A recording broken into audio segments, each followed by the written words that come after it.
Salut à tous, dans cette vidéo je vais vous montrer comment monter un nouvel écran avec le CarPlay intégré sur tout ce qui est série F. Donc moi mon ancien était complètement abîmé par le soleil, donc j'ai décidé d'en mettre un avec CarPlay intégré, tactile, en dual boot, Android avec Apple CarPlay et la même chose pour Android. L'écran vient de chez Beamer Direct. J'ai réussi à les contacter et à obtenir un code de réduction pour ceux qui seraient intéressés donc par ce GPS. Et ça marche également sur tous les autres pour série E, genre E60, E90 et aussi les autres séries F, F10, tout ça qui ont des écrans différents. Donc là on est dans le menu BM. En restant appuyé sur la touche menu de l'iDrive, on switch sur le menu Android. Et ce qui est pas mal en fait, c'est que dans les options, on peut activer le type de menu qu'on veut. Donc là, je suis sur un type de menu iDrive 8, mais on peut également mettre le 7 ou le 6 en allant dans les paramètres et en activant la fonction. Donc il y a trois gammes pour ce GPS, le top spec, le mid spec et l'entrée de gamme. Les trois sont vraiment pas mal. J'ai pris celui-là parce qu'il était moins cher que la plupart des autres sur le marché, en ayant quand même des bonnes performances, pas mal de RAM. Et c'est pas juste une recopie du téléphone en fait. Ce qui est bien, c'est qu'on peut carrément utiliser l'écran pour du Netflix, YouTube, tout ça, sans avoir le téléphone connecté. Par contre, ce qu'il faut, c'est avoir une connexion internet. Donc dans le kit, on a toutes les antennes vendues avec, la caméra de recul. Moi, j'en ai déjà une, donc pas besoin, mais pour ceux qui l'ont pas, c'est pratique. Encore une antenne, sans doute GPS. Il y a GPS, Bluetooth, les câbles d'alimentation et tout le faisceau pour que ce soit plug and play.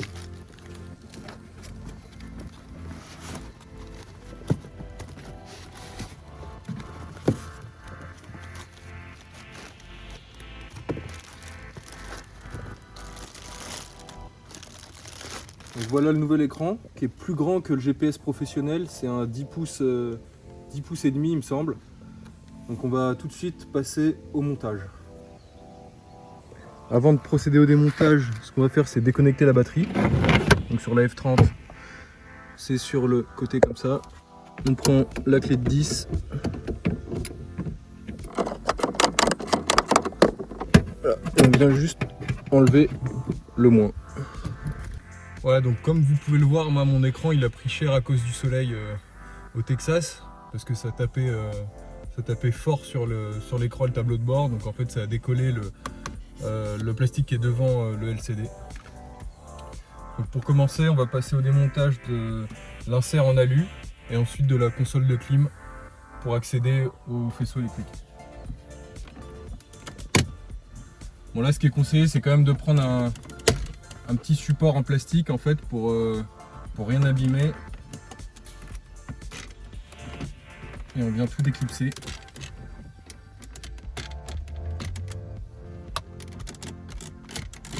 Et après on a toute la partie en fait qui vient en un seul morceau.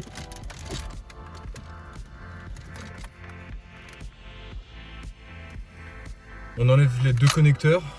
Donc il y a celui-là carré et l'autre rectangle. Il y en a un pour le warning et un pour l'ouverture de porte. Ensuite on vient enlever les Torx.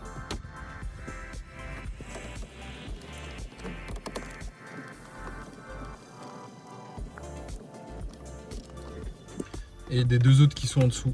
Donc là on vient enlever le cache. Attention au capteur.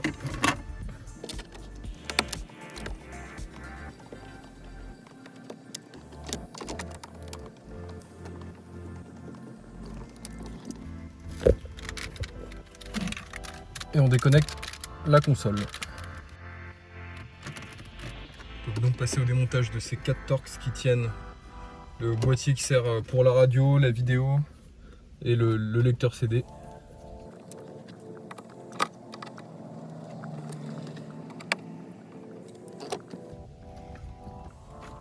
Ensuite on vient tirer le boîtier tout droit. Ensuite on déconnecte tout ce qu'il y a derrière et je vous reprends tout de suite. Donc tout le module est démonté. Ce qui n'est pas montré dans les autres vidéos en fait, c'est comment enlever ces petites connexions de merde. Et en fait il faut prendre une sorte d'aiguille à coudre et faire levier pour pas péter la connexion. Moi j'en ai pété une. Donc voilà, prenez une petite aiguille, faites levier et on passe au démontage de l'écran. Toujours les mêmes Torx, le T20.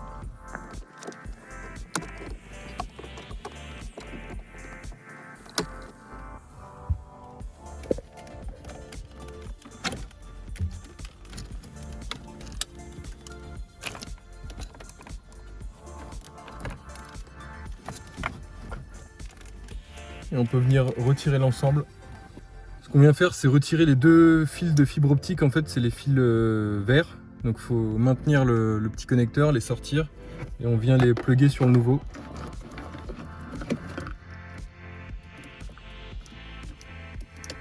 Voilà, ça fait clac. Et ensuite, le connecteur mâle vient sur le connecteur femelle du nouveau.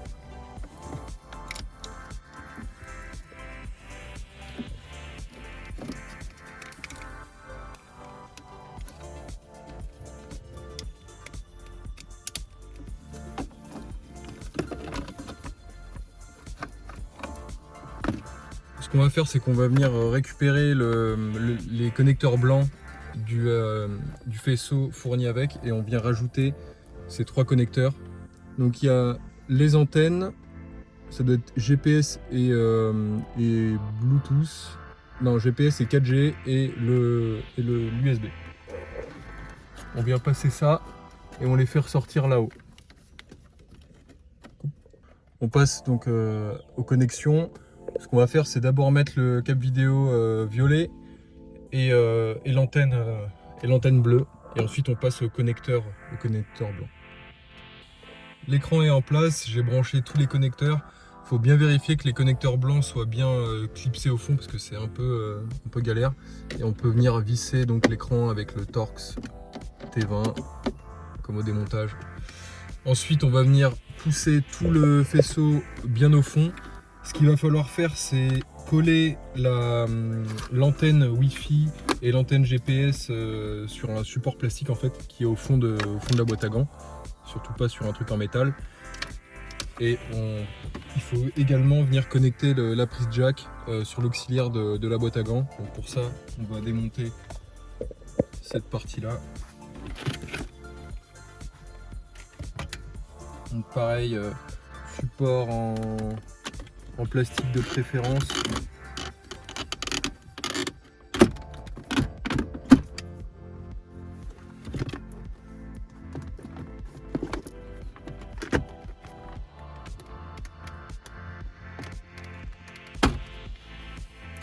Ça vient plutôt bien. Et on va pouvoir passer donc le câble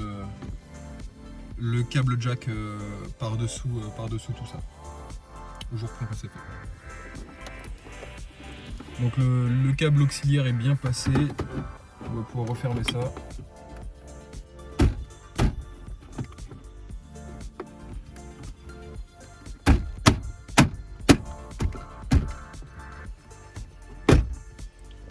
On vient le connecter ici, là, donc à l'intérieur.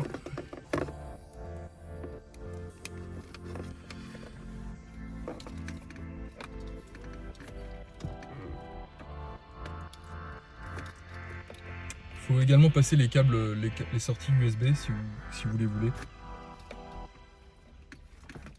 Donc on peut très bien en faire sortir une vers le conducteur et une autre dans la boîte à gants.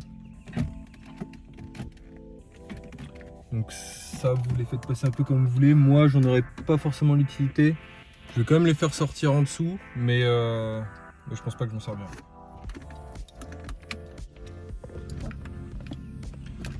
Donc là, tout est connecté. Il y a juste un connecteur, celui-ci, qui va rester. Donc en fait, c'est normal, c'est pour ceux qui ont des aftermarket nobles, là, des sortes de potentiomètres. Donc ça, on n'en a pas besoin, puisque d'origine, on l'a. Donc là, ce qu'on va faire, c'est tout pousser au fond. Ah oui, et ne pas oublier de coller l'antenne GPS. Donc j'ai remonté la console de clim, j'ai remis la radio à sa place. On branche les derniers trucs qui restent et on va mettre la batterie sans tourvisser au cas où ça marche pas.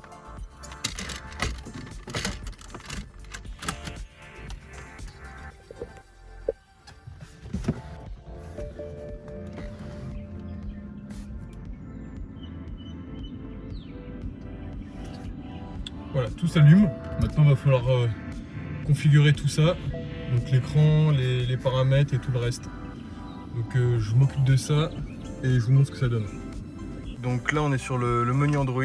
Et quand on vient appuyer sur le iDrive, sur la touche menu, en fait, on switch automatiquement sur le menu d'origine avec toutes les fonctionnalités d'origine. Alors le tactile fonctionne pas sur l'écran quand on est dans le menu BM, mais on perd aucune info.